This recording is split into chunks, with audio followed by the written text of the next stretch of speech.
जय हिंद दोस्तों, कैसे हैं आप सभी लोग। मैं हूं आप सभी लोगों का दोस्त संचित। और दोस्तों, आज की इस वीडियो में हम लोग बात करने वाले हैं निफ्टी एंड बैंक निफ्टी में हमारा क्या व्यू रह सकता है कल के लिए। दिल्ली इलेक्शन आज जो है वोटिंग चल रही है, उसका किस तरीके से इम्पैक्ट जो है हमें बाज़ारों के ऊपर देखने को मिल सकता है। ग्लोबल टेंशन क्या बनी हुई है और उसका किस तरीके से इम्पैक्ट हमारे बाज़ारों के ऊपर हमें देखने को मिलेगा, सारी चीज़ें इस वीडियो में डिस्कस करने वाले हैं। तो दोस्तों, वीडियो शुरू करने से पहले चैनल को सब्सक्राइब कीजिएगा, बेल आइकन को दबाइएगा और इस वीडियो का लाइक हम रखते हैं लगभग 1000 लाइक्स, जो कि आप पूरा कर ही देंगे। तो चलिए, अब ज़्यादा टाइम वेस्ट ना करते हुए वीडियो को शुरू करते हैं। देखिए, सबसे पहली चीज़ हम लोग बात कर लेते हैं ग्लोबल मार्केट्स के बारे में, क्योंकि ग्लोबल मार्केट्स में एक अनसर्टेनिटी बनी हुई है। अगर हम इस वक्त ग्लोबल मार्केट्स की बात करते हैं, डाउ फ्यूचर्स जो है 100 पॉइंट नीचे, नैस्डैक फ्यूचर्स 200 पॉइंट नीचे हम लोग को दिखाई देंगे। अगर हम बात कर रहे हैं यूरोपियन बाज़ारों की, तो फ्लैट टू पॉजिटिव हम लोगों को मिक्स्ड आप बोल सकते हैं दिखाई दे रहे हैं यूरोप के बाज़ार। यहीं पे अगर हम एशिया की बात करते हैं तो अच्छा खासा नेगेटिव ट्रेंड जो है वो एशियन मार्केट्स में देखने को मिला है। 2% नीचे जो है वो चाइना का बाज़ार था, हैंगसेंग, और हम लोगों को लगभग 2.25% के नीचे चाइना A50 का मार्केट देखने को मिला। सिंगापुर के आसपास का हम लोगों को दिक्कत देखने को मिल रही है जापान के मार्केट में, जो कि 1% के आसपास जो है वो कमज़ोर बना हुआ है। तो ओवरऑल हमें ये पिक्चर दिखाई दे रही है कि ग्लोबल मार्केट्स में वीकनेस है।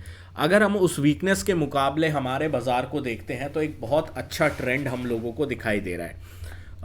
आज भी हमारे बाज़ार काफ़ी अच्छा होल्ड करते हुए दिखाई दे। निफ्टी हालांकि एंड में गिव अप करता हुआ दिखाई दिया, बट स्टिल निफ्टी ने बहुत अच्छा परफॉर्म किया कंपेयर टू, अगर हम बैंक निफ्टी की बात करें, कंपेयर टू बाकी मार्केट्स की अगर हम बात करें।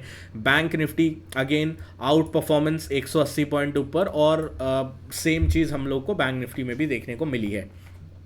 तो overall it was a fantastic day.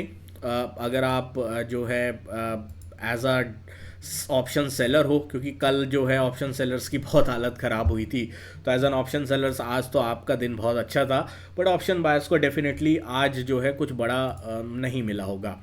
तो अब आगे हम लोग को किस तरीके से प्रोसीड करना है और कुछ डोमेस्टिक क्यूज़ जिसके ऊपर हमें नज़र रखने की ज़रूरत है वो हम लोग डिस्कस कर लेते हैं। देखिए, सबसे पहली चीज़ जो डोमेस्टिक क्यूज़ अपने को ध्यान में रखने हैं वो ध्यान में रखने हैं दिल्ली इलेक्शन। एक चीज़ जो बहुत इम्पॉर्टेंट है दिल्ली के इलेक्शन के लिए, कि दिल्ली के इलेक्शन में हाईएस्ट एवर वोट शेयर 1 बजे तक का टर्नआउट है। 2013 का जो इलेक्शन था उसमें अराउंड 13% के आसपास जो था वो था। 2015 का इलेक्शन था, उसमें भी 13-14% के आसपास था। 2020 का जो इलेक्शन था वहाँ पे हम लोगों को जो है लगभग 19% के आसपास का वोट शेयर 1 बजे तक जो है वो देखने को मिला था, वोट परसेंटेज। और 2025 में हम लोगों को लगभग 33% वोट शेयर जो है वो देखने को मिला है, vote percentage, overall voting percentage देखने को मिला है। तो इससे जो है डेफिनेटली एक चीज़ दिखाई जा सकती है कि बड़े लेवल पे जो है वो वोटिंग हो रही है। अब वोटिंग जो है बीजेपी के फेवर में हो रही है, बीजेपी के अगेंस्ट में हो रही है। जो बजट में बीजेपी ने जो है वादे करे हैं, मतलब इनकम टैक्स को लेकर छूट और रियायतें दी हैं, उसका फ़ायदा बीजेपी को मिलेगा या फिर आम आदमी पार्टी कंसोलिडेट करेगी, इसका हमें आज शाम को जो एग्जिट पोल्स हैं उस पर इम्पैक्ट देखने को मिलेगा। साथ में इसका इम्पैक्ट हम लोगों को आगे चलते हुए भी देखने को मिल सकता है। तो इस चीज़ का हम लोग को डेफिनेटली ध्यान देना है। और रिज़ल्ट 8 तारीख को आएंगे, बट डेफिनेटली एक चीज़ तो पक्की है कि हम लोगों को एक चीज़ तो क्लियर कट हो चुकी है कि एग्जिट पोल से पहले काफ़ी अच्छा वोटर टर्नआउट हम लोगों को दिल्ली इलेक्शन में देखने को मिल रहा है।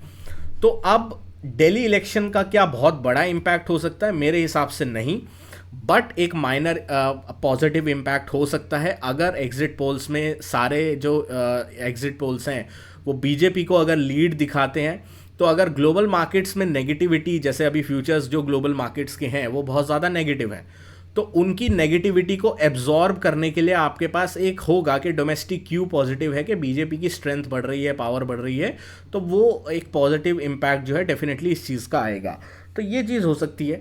देखिए, मेरे लिए अभी के लिए प्राइस एक्शन वाइज अगर मैं देखूँ ना, बेस्ट के सिनेरियो क्या होगा कि एक दिन जो है और कंसोलिडेशन हो जाए, ठीक है। एक दिन और जो है वो कंसोलिडेशन हो जाए और देन हमको फ्राइडे के दिन एक अच्छा अपमूव देखने को मिले तो वो अपमूव सस्टेनेबल होगा। एक्सपायरी वाला अपमूव अगर मिलता है तो वो हमेशा ससेप्टेबल रहता है, उसमें कभी ना कभी ट्रैप होने का खतरा रहता है। तो मेरे लिए एक्सपायरी की जो रेंज बन के आ रही है वो है 23,810, ठीक है, 23,810, और नीचे की साइड 23,675। यही रेंज मैंने सुबह टेलीग्राम पे भी आप लोगों के साथ शेयर करी थी। टेलीग्राम ग्रुप अभी तक आपने ज्वाइन नहीं किया है, डिस्क्रिप्शन में लिंक है। फेक ग्रुप से बचें, फेक ग्रुप से एग्जिट करें, ऑफिशियल ग्रुप है उसको ज्वाइन करें, डिस्क्रिप्शन में लिंक है। भाई बार बार मैं बताता हूँ आप लोगों को, प्लीज़ हमारा ये फ्री ग्रुप है, इसको ज्वाइन कर लीजिए। आपको लेटेस्ट अपडेट, ग्लोबल मार्केट से रिलेटेड न्यूज़, सब कुछ लेवल्स वगैरह आपको फ्री में यहाँ पे प्रोवाइड होते हैं। तो यहाँ पे मैंने सुबह ही आपको रेंज दी थी 680 डाउन साइड में, 810 अप साइड में। पूरे दिन मार्केट ने इसी रेंज को आज के दिन रिस्पेक्ट किया है। तो कल के लिए भी मैं यही रेंज रखूंगा। अगर एक्सपायरी का कुछ इम्पैक्ट देखने को मिलता है तो हो सकता है रेंज थोड़ी सी एक्सटेंड हो, जैसे 23,825 तक एक बार जा सकता है और 23,640 650 तक एक बार आ सकता है। बट अगर मेरे को ट्रेंड खेलना है, मतलब अगर मेरे को चाहिए ट्रेंडिंग एक्सपायरी डाउन साइड या अप साइड की, तो मेरे को इसके नीचे 15 मिनट का कोई क्लोज चाहिए होगा, तभी मैं ट्रेंडिंग के बारे में सोचूंगा। 23,650 डाउन साइड का ब्रेकडाउन या 23,825 अप साइड का ब्रेकआउट, देन मैं जो है एक ट्रेंडिंग एक्सपायरी के बारे में सोच सकता हूं, ठीक है। बैंक निफ्टी की मैं बात कर लेता हूं। बैंक निफ्टी की अगर मैं बात करता हूं तो ओवरऑल स्टेबिलिटी है। जब तक आप इस अब स्विंग को हम लोग थोड़ा ऊपर करेंगे, जब तक आप 50-200 के ऊपर हैं, 50,200 के ऊपर है, आप स्ट्रांग है, ठीक है। 50-200 के नीचे अगर आप जाते हैं, पहला साइन मिलता है वीकनेस का, उसके बाद आप 49,980 की तरफ आ सकते हैं, ठीक है। तो इसका आपको ध्यान रखना है। ऑन द अप साइड में क्लियर कट रेजिस्टेंस है, वो बन के आ रहा है 50,525 का लेवल। 50,525 का स्विंग अगर आज का हाई निकालता है बैंक निफ्टी तो हो सकता है एक फर्दर अपमूव मिले हमें। कहाँ तक के लिए देखने को मिल सकता है? दैट वुड बी अराउंड 50,690 का। तो इसके ऊपर हम लोग डेफिनेटली वॉच आउट करके चलेंगे ऑन बैंक निफ्टी। सेंसेक्स की बात कर लेते हैं। देखिए सेंसेक्स की अगर हम बात करें तो ओवरऑल चार्ट अगर हम देखें सेंसेक्स का थोड़ा निफ्टी के साथ ही दिखाई देता है। मेरे लिए सेंसेक्स का जो क्रिटिकल सपोर्ट है वो 78,000 है। जब तक 78,000 78,100 के ऊपर सस्टेन कर रहा है सेंसेक्स, तब तक स्टेबल है। ज़्यादा टेंशन की ज़रूरत नहीं है सेंसेक्स में। टेंशन की ज़रूरत आपको तभी होगी जब 78,050 78,100 के नीचे जो है वो सेंसेक्स आना स्टार्ट कर देगा। ऑन द अपसाइड में सेंसेक्स को ये वाला स्विंग हाई जो कि है 625 का, 78,625 का जो स्विंग हाई है, ये निकालना बहुत ज़्यादा ज़रूरी है। अगर सेंसेक्स जो है इस रेंज में रहता है तो रेंज को ट्रेड करने का सोचें, ठीक है। देखो दो तरीके से हम लोग इसको प्ले कर सकते हैं। या तो बाजार रेंज बाउंड है, रेंज बाउंड बाजार में हम लोग रेंज को प्ले करते हैं, मतलब हायर लेवल पे जाता है वहाँ पे शॉर्ट करने का देखते हैं, लोअर लेवल पे बाय करने का देखते हैं।